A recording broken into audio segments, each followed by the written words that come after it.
There ends Module 2, Working with Risk, the phrase that I adopted back in the early 2000s because I feel it best describes what it is we do quite often in our day-to-day practice.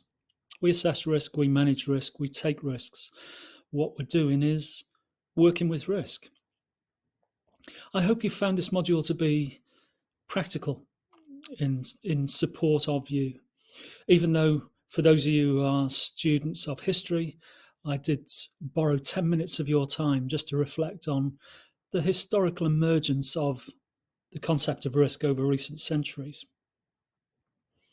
I've also spent a bit of time quite deliberately challenging what I see as the bureaucratically mandated approaches to risk assessment, which, from my perspective and working in alongside many teams and services over the years, I feel it's effectively rendered the whole process more of a tick box exercise, which is much better suited to the needs of audit than it is to the needs of practice. I've offered you a series of tools from my design response to what I see as the problems that risk assessment in particular presents us over time. I want you to see these as guides, prompts, support to the development of your practice. These are not additional forms that I want you to fill in. The challenge of the whole of this, putting this course together, is to challenge the tick box mentality that goes with so much of this work.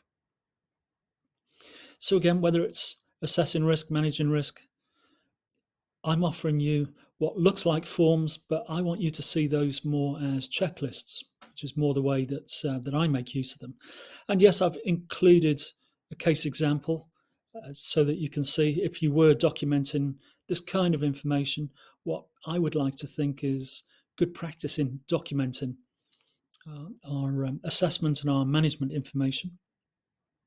And then I've drawn to a close of the module looking at that concept of risk formulation, which is the way of helping us to organize and structure what can often be very complex information.